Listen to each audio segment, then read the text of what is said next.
এই ছোট দিনে কিছু অভ্যেসের দ্বারাই কিন্তু সময় থাকবে আমাদের হাতের মুঠোয় এবং সমস্ত কাজ কিন্তু সময়ের মধ্যে আমরা করে নিতে পারবো। তো হ্যালো এভরিওয়ান, সুপ্রভাত। কেমন আছো তোমরা সবাই? আশা করি সবাই খুব ভালো আছো। আজকের এই রান্নাবান্না দিয়েই ভিডিওটা শুরু করছি। আজকের দিনটা হলো সপ্তাহের ব্যস্ততম দিন, মানে বৃহস্পতিবার। সকালবেলা কোনো রকম টিফিনে ঝামেলা রাখিনি, একেবারে আর কি রান্না বসিয়ে দিয়েছি। আজকে রান্না করব দই কাতলা, সাথে হবে কাতলা মাছ, একটু বেগুন আলু দিয়ে একটু মাখা মাখা তরকারি করো, মানে পাতলা ঝোল মতন বলতে পারো। বাড়িতে যখন এরকম রিচ কিছু একটা খাবার বানানো হয়, চিকুর জন্য কিন্তু এরকম পাতলা মতন ঝোলের একটা কিছু বানিয়ে দিই, তাহলে ওর খেতে কোনো রকম অসুবিধা হয় না। আর এদিকে কিন্তু আমি মাছের ঝোলটা আগে বসিয়ে দিয়েছিলাম, আর তারপরে কিন্তু কাতলা মাছটা করে নিয়েছি। আগে যদিও মাছটা ভাজা হয়ে গেছিলো, অফলাইনে ভাতও করে নিয়েছি। আসলে সকালে উঠেই কিন্তু আমি সঙ্গে সঙ্গে ক্যামেরা অন করতে পারি না, অন্যদিন তাও কিন্তু করলেও করতে পারি। আর আজকে যেহেতু বৃহস্পতিবার, ঠাকুর পুজোর সমস্ত দায়িত্ব আমার কাঁধেই থাকে, যার জন্য না তাড়াহুড়ো করি। বেশিরভাগ কাজগুলো আমি অফ ক্যামেরাতে করে নিয়েছিলাম, আর উঠোন ফুটন ঝাড় দেওয়া, বাসি কাজ সমস্তটাই হয়ে গেছিলো। তারপর রান্নাঘরে এসেই আর কি রান্নাটা বসিয়ে দিয়েছিলাম। আগের দিনকে রাত্রিবেলা যদিও সবজি ধুয়ে কেটে রেখেছিলাম, তো যার জন্য অনেকটাই আর কি সুবিধা হয়েছে। আর এদিকে দেখো, এই যে বাড়িতে যখনই দই কাতলা বানাই এত সুন্দর খেতে হয় না। এখানে মেন যে মশলাটা, একটু পোস্ত দিয়েছিলাম, সাথে মৌরি আর 2-4টে মতন কাজু বাদাম দিয়েছিলাম, যার জন্য গ্রেভিটা খুব ভালো হয় আর টেস্টটাও কিন্তু ভীষণ সুন্দর আসে। আর হ্যাঁ, টক দইও কিন্তু দিয়েছিলাম। মোটামুটি আমরা যেভাবে চিকেন কষা বানাই ঠিক সেইভাবেই আর কি মশলাটা দিয়েছিলাম। শুধু এখানে 3টে জিনিস এক্সট্রা দিয়েছি, সেটা হলো পোস্ত, কাজু বাদাম, মৌরি, এটাই আর কি, আর কিছু না। সব মিলিয়ে খেতে কিন্তু বেশ ভালো হয়েছিল। তো এরপরে ভাজা মাছগুলো দিয়ে দিয়েছি, আর একটু গ্রেভিটা মাখা মাখা হয়ে গেলে গ্যাস অফ করে দেবো। কেন জানো তো, দুপুরবেলা যখন খেতে যাই তখন কিন্তু একদম শুকনো হয়ে যায়, তো সেই জন্য একটু গ্রেভি অবস্থায় নামাবো, তাহলে মোটামুটি আর কি ঝোল মতন থাকবে, খুব একটা শুকনো হবে না। আর তারপরেই কিন্তু এদিকে টুকটুক করে আর কি মাছের ঝালটা হচ্ছে। ভাবলাম রান্নাঘরে কয়েকটা বাসন পড়েছে, সেগুলো তাহলে মেজে ঘষে নিই। আর গির্জা মাহাতো বলেছো, দিদি ভাই আমার আগের দিনের কমেন্টটা পড়োনি, প্লিজ আমার নামটা নিও। গির্জা মাহাতো, এই যে তোমার নামটা বলে দিলাম, আর এর আগেও কিন্তু তোমার নামটা বলেছিলাম, তুমি হয়তো ভিডিওটা ঠিকঠাকভাবে খেয়াল করোনি। তবে তোমরা যে যার রিকোয়েস্ট করো, আমি কিন্তু প্রত্যেকটা রাখার চেষ্টা করি। আর এখন যে ভয়েস ওভার করছি, আমার গলার অবস্থা প্রচণ্ড খারাপ, প্রচুর পরিমাণে ঠান্ডা লেগে গেছে। আর এই ঠান্ডা ওয়েদারের জন্য না, মানে কম বেশি প্রত্যেকটা বাড়িতে দেখবে জ্বর, সর্দি, কাশি লেগে আছে। আমাদেরও ঠিক সেরকম, আমি আর চিকু দুজনেই অসুস্থ হয়ে পড়েছি। প্রচুর পরিমাণে ঠান্ডা লেগেছে, ভয়েস ওভার করতে জানি একটু প্রবলেম হচ্ছে, আর তোমাদের শুনতেও হয়তো খুব একটা ভালো লাগবে না। সকলকে উদ্দেশ্য করে বলবো, একটু প্লিজ মন দিয়ে শুনে নিও, কেননা তোমরা অনেকেই আছো আমার কথাগুলো শুনতে খুব পছন্দ করো, আর ঠিকঠাকভাবে না বলতে পারলে নিজের তো ভালো লাগছে না, তোমাদের জানি না কেমন লাগবে। আমি আমার একটা ভিডিওতে বলেছিলাম যে বিয়ের আগে আমি সেলাইয়ের কাজ শিখেছিলাম, আর আমি মোটামুটি সমস্ত কাজই করতে পারি। তো সেখানে অনুশ্রী পাত্র আমাকে কমেন্ট করেছিলে, দিদি তুমি আগের ভিডিওতে বলেছিলে যে তুমি সেলাইয়ের কাজ শিখেছো, একটু বলবে কত টাকা দিয়ে শিখেছো? প্রথমেই বলি, আমি অনেক বছর আগে, বিয়ের আগে যখন প্রথম সেলাই শিখি, আমাদের পাড়ার মধ্যে প্রথম আমি সেলাই শিখেছিলাম। আর তখন কিন্তু এত মানে অ্যাডমিশন ফ্রি ছিল না, মাত্র 1000 টাকা দিয়ে অ্যাডমিশন ফ্রি ছিল, আর প্রত্যেক মাসে সম্ভবত 300-400 এরকম কিছু একটা ছিল। তো আমি হাতে ধরে শিখেছি। প্রথমে কিন্তু আমি সেলাই মেশিনের কাজ জানতাম না, আমি হাতে কাটিং করতাম, হাতে স্টিচ করতাম, এইভাবেই সেলাইগুলো শিখেছিলাম। আর আমার বাবা যেহেতু চামড়ার কাজ করে, মানে যেমন লেদারের সমস্ত ব্যাগপত্র বানাতে পারে, সেই জন্য আমি কিন্তু মেশিনের কাজ খুব ভালো করে আমার বাবার কাছ থেকে শিখে গেছিলাম। আর প্রথম মানে সেলাই মেশিনের কাজ বলতে পারো আমার বাবার কাছেই শেখা। তো সেখানে আমার কোনো রকম অসুবিধা হয়নি, ওইভাবেই আর কি মানে যখন যে ক্লাসে যেতাম হাতে হাতে সেলাই করে প্র্যাকটিস করতাম, তারপর বাড়িতে এসে সেলাই মেশিনে করে আমি অনেক কিছু আর কি বানাতে শিখেছি। এইভাবে আমার সেলাইয়ের জার্নি বলতে পারো। আমার না ছোট থেকে যখন যেটা মনে হতো, আমি সমস্ত কিছু শিখতে আগ্রহী হতাম। আর আমার সব থেকে সাপোর্টিভ যে মানুষটা আমাকে সাপোর্ট করতো, সেটা হলো আমার মা। প্রত্যেকটা কিছুতে আমাকে কখনো বারণ করতো না। এই যে ম্যাক্রেমের যে দড়িগুলো হয়, এছাড়া অনেক প্রচুর হাতের কাজ আমি শিখেছি, সেখানে নিজে ভর্তি হয়েছি, ক্লাস করেছি, তখন কিন্তু আমার মা আমাকে সাপোর্ট করেছিল। তো এইভাবে প্রচুর কাজ শেখা বলতে পারো। আর সেলাই মেশিনে মেশিনের কাজ যখন আমি পুরো শিখে গেছিলাম, আমি যে বাড়িতে টিউশন পড়াতাম সেই বাড়ির দিদিরা বৌদিরা আমার কাছে ব্লাউজ বানাতো, ফলস পিকো করতো। এছাড়া রেডিমেড তো আমি সেলাই করতে পারতাম, কোনো অসুবিধা হতো না। এইভাবেই আর কি আমার সেলাই শেখার সূত্রপাত। এদিকে তোমাদের সাথে কথা বলতে বলতে আলু বেগুন দিয়ে মাছের ঝোল হয়ে গেছে আর দই কাতলাটাও হয়ে গেছে। আর আজকে সকালে একটা পার্সেল চলে এসছে, দেখো এটা হলো ধুনো। এত সুন্দর, এটা আমি মিশো থেকে নিয়েছিলাম 3টে প্যাকেট, সরি মিশো নয় ফ্লিপকার্ট থেকে নামা। এটা 3 রকম ফ্লেভারের নিয়েছি, মোটামুটি বেশি দাম নেয়নি। আর এত সুন্দর ধোঁয়াটার গন্ধ কি বলবো, মানে চারিদিক না পুরো ধোঁয়ার গন্ধে মোমো করতে থাকে। মোটামুটি আমি 2টো জ্বালিয়েছিলাম, দেখতে পাচ্ছ এটা দেখতে ঠিক এরকম। আর মাঝখানে ওই যে ধূপের একটা স্ট্যান্ড মতো দিয়ে দিয়েছে, ওর মধ্যে রেখে ধূপগুলোকে জ্বালতে হয়, অনেকক্ষণ পর্যন্ত জ্বলে। আর 3টে ফ্লেভারের গন্ধ পুরো 3 রকম, ভীষণ ভালো আর কি বলতে পারো। তো তোমরা যদি এটা কেউ কিনতে চাও আমাকে কমেন্ট করে জানাবে, আমি তাহলে লিঙ্কটা কমিউনিটি পোস্টে দিয়ে দেবো। আর তারপরে স্নান টান করে আজকে একটু বৃহস্পতিবার বলে শাড়ি পরেছি আর সাথে একটু আলতা পরে নিয়েছি। আর আলতাটা আমি এর আগেও পরেছিলাম রাস পূর্ণিমা বলে, তবে আজকে একটুখানি হালকা করে উপর থেকে পরে নিয়েছিলাম। আর তারপরে আর কি একটু রেডি হয়ে নিচ্ছি। অনেকেই বলে আলতা থাকতে কিনা পায়ে আলতা পরতে নিই, তবে বৃহস্পতিবার করে না পায়ে আলতা না থাকলে যেন ঠিক ভালো লাগে না, তো সেই জন্য উপর থেকে হালকা করে পরে নিয়েছি। আচ্ছা, পায়ে আলতা থাকতে যে আবার আলতা পরা যায় না, এটার কি নিয়ম আছে বা পরলে কি হয়? তোমাদের যদি কারোর কি জানা থাকে অবশ্যই আমাকে কমেন্ট করে জানিও তো।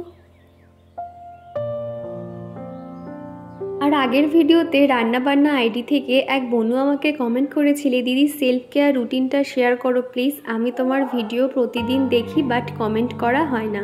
প্রথমেই বলি, আমার প্রত্যেক দিন, এটা যেহেতু আমার ভ্লগ দেখো, আমার ডেলি ভ্লগে কিন্তু আমি সকালটা কিভাবে শুরু করছি প্রত্যেকটাই কিন্তু শেয়ার করে থাকি। তুমি ডেলি ভ্লগগুলো ফলো করলে কিন্তু সকালে আমার ব্রেকফাস্ট থেকে শুরু করে রাতে শুতে যাওয়া পর্যন্ত কিভাবে স্কিন কেয়ার করছি, কি খাওয়া দাওয়া করছি, সমস্তটাই কিন্তু আমি একটু একটু করে আমার ভ্লগের মাধ্যমে শেয়ার করি, তাহলে তুমি পুরোটাই বুঝতে পারবে। শীতকালটা আমার একদমই ভালো লাগে না। গ্রীষ্মকালে যেরকম শুধু স্নান করে একটু সানস্ক্রিন মেখে নাও ব্যাস হয়ে গেল, কিন্তু শীতের সময় ঠোঁটে লিপ বাম দাও, হাতে ময়শ্চারাইজার, মুখে পিঠে এরকম হাজারো একটা ফ্যাকনা থাকে, যেটা আমার একদমই ভালো লাগে না। তো তাও মোটামুটি হালকা করে আর কি ময়শ্চারাইজার লাগিয়ে নিয়েছি। আর বডি মিল্ক যেটা আর কি নিভিয়ার আছে না, সেটা না খুব ভালো, গন্ধটা এত সুন্দর। তো যাই হোক, তারপরে কিন্তু এখন ঠাকুর পুজো করতে বসেছি। আর এই যে আলপনা দেওয়ার ব্রাশটা আমি কিছুতেই খুঁজে পাচ্ছিলাম না কোথায়, চিকু হারিয়ে ফেলেছে বলে আমি হাত দিয়ে যা হোক করে আলপনাটা দিয়ে দিয়েছি। আর এদিকে আমি অফ ক্যামেরাতে সুন্দর করে আমার ঠাকুর ঘরটা পরিষ্কার পরিপাটি করে মালা পরিয়ে দিই। আমি অনেককেই দেখেছি ঠাকুর পুজো করার সময় তারা কত সুন্দর ক্যামেরা অন করে সমস্ত কিছু ক্যাপচার করতে পারে, তবে কেন জানি না আমি হয়তো ক্যাপচার করতে পারবো, কিন্তু আমি সেভাবে মন দিয়ে পুজো করতে পারি না। সেই জন্য যখনই আমি পুজো করি আমি অফ ক্যামেরাতে পুজো করা হয়ে গেলে তারপর তোমাদেরকে ঘুরিয়ে দেখাই। কেন জানো তো, আমার নিজেরই যেন ভালো লাগে না, মনে হয় আমি ফাঁকি মারছি, ঠাকুর রাগ করবে, এরকম মনে হতে থাকে। তো যাই হোক, ভোলানাথকে স্নান করিয়ে দিয়েছি। আর তখন পাশে থেকে দেখলে তো চিকু একটু উকি মারছে। আজকের ভোলানাথকে স্নান করিয়ে যখন এরকম চন্দন লাগাই, ওর বায়না ওকেও দিতে হবে বলে ওর কপালেও একটুখানি চন্দনের টিকা দিয়ে দিয়েছি। আমার ঠাকুর ঘরে তোমরা খেয়াল করলে দেখে থাকবে, ভোলানাথের পাশে না রূপোর একটা ত্রিশূল ছিল আর একটা রূপোর বেলপাতা ছিল। বেশ কয়েকদিন না মানে ভাবছিলাম দোকানে দিয়ে আসবো, কেমন একটা কালো কালো স্পট পড়ে গেছিলো। তো বলে ওই সোনার দোকানে 2 দিন আগে দিয়ে এসেছিলাম, তবে ভেবেছিলাম বৃহস্পতিবারের আগে আনবো, তবে তো সে কিছুতেই আর সময় হলো না। রবিবার দিনকে বার হবো, ওই দিনই তাহলে নিয়ে আসবো। আর দেখতে কিন্তু পুরো নতুনের মতন হয়ে যাবে। আসলে রূপোর জিনিসটা সে তুমি যতই ঠাকুর ঘরে বা যেখানেই রাখো না কেন, একটা কালচে ভাব চলে আসে, তখন দেখতে কিন্তু একদমই ভালো লাগে না। তো যাই হোক, তারপরে দেখো আমি এখানে কৃষ্ণের 108টা শতনাম পড়ে নিচ্ছিলাম। আর যখনই বই পড়ি হাতের মধ্যে এরকম দুর্বাঘাস, মোটামুটি অনেকক্ষণ ধরে ঠাকুরের পুজো সমস্তটাই করে নিয়েছি। আর বেলা হয়ে গেছে 12টা মতন বাজে। তো চিকুকে স্নান করিয়ে দিয়েছি। আর আমাদের এই বক্স জানালাতে সকাল থেকে এত সুন্দর রোদ চলে আসে, এইখানে ওকে বসিয়ে রাখি, খানিকক্ষণ একটু খেলা করলে তাহলে চুলটাও শুকিয়ে যায়। আর চিকুর চুল তো মাঝে করে অনেকটা বড় হয়ে গেছিলো, আমি নিজে একটু চুলটা সেভ করে দিয়েছিলাম, আবারও দেখছি চুলটা বড় হয়ে গেছে। ভাবছি এবার থেকে ওর চুল আমি কেটে দেবো, ছোটো যে স্ট্রিমারগুলো হয় ওগুলো কিনে নেবো, নিয়ে চুলগুলোকে সেভ করে দেবো। আর এখন যেহেতু ছোটো তো খুব একটা অসুবিধাও হয় না।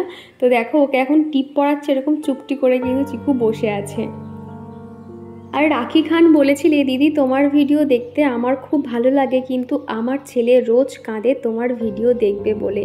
তুমি কেন ওর নাম নাও না তোমার ভিডিওতে? একবার নামটা নিয়েছিলে, ও তার মজা পেয়ে গেছে, রোজ বলে যে ওর নাম তুমি কখন নেবে। তো কি জানো তো রাখি, এর আগেও আমি এরকম একটা কমেন্ট পেয়েছিলাম, তবে তোমার ছেলের নামটা আমি ভুলেই গেছি, কি করে বলবো বলো? তুমি যখনই এরকম কমেন্ট করবে নিচে তোমার ছেলের নামটা একটু মেনশন করে দিও, তাহলে আমি বলতে পারবো। তারপরে চিকুর হাত পায়ে বডি অয়েল দিয়ে দিচ্ছি, আর ও দেখো আমার সঙ্গে কিরকম দুষ্টুমি করছে, পা নিয়ে লাফালাফি করছিল।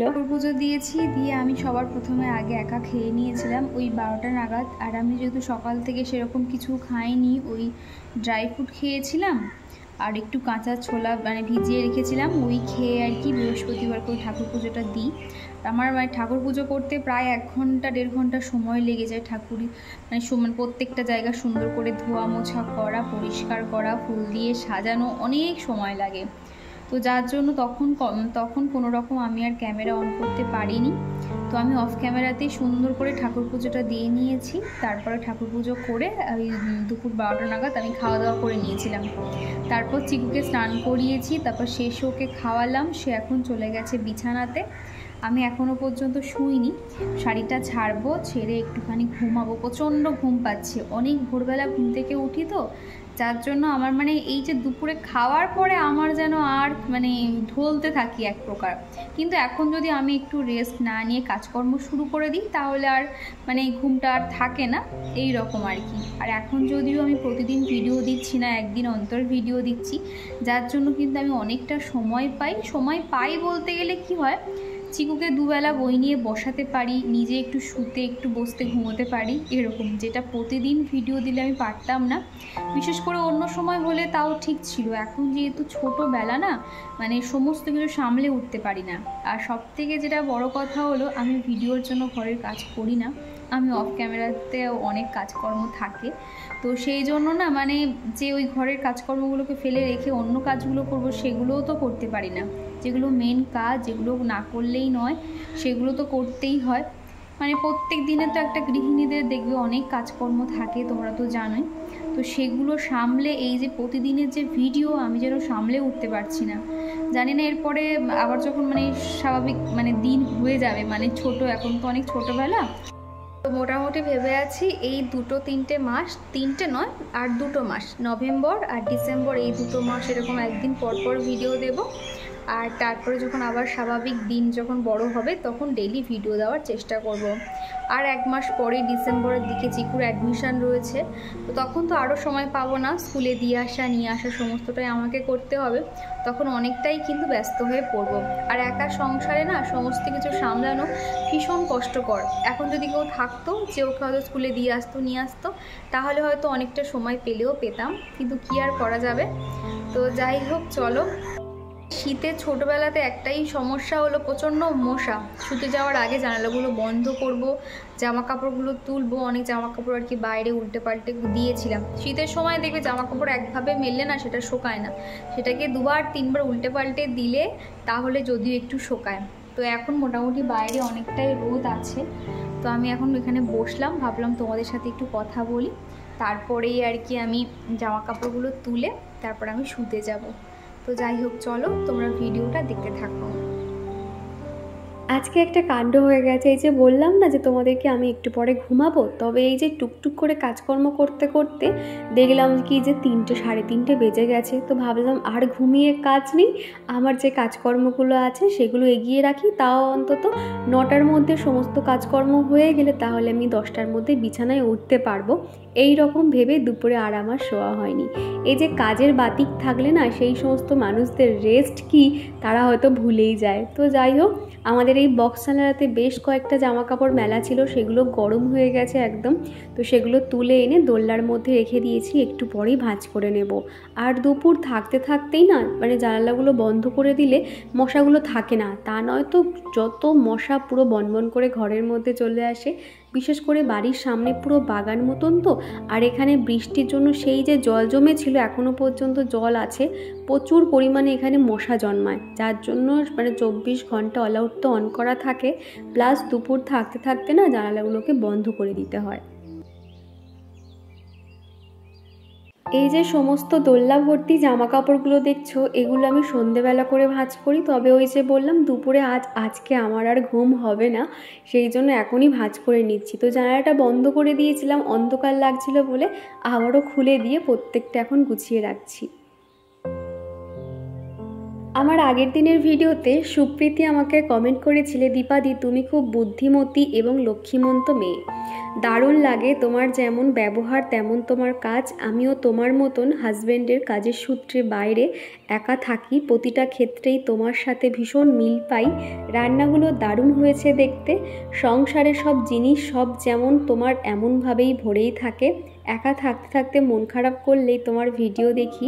আর জানো তো আমার মাসির বাড়িও সাঁকরাইলে, খুব ভালো থেকো, চিকু পাপাকে অনেক আদর। তো থ্যাংক ইউ গো সুপ্রীতি, তোমার প্রত্যেকটা কথা মন ছুঁয়ে গেল।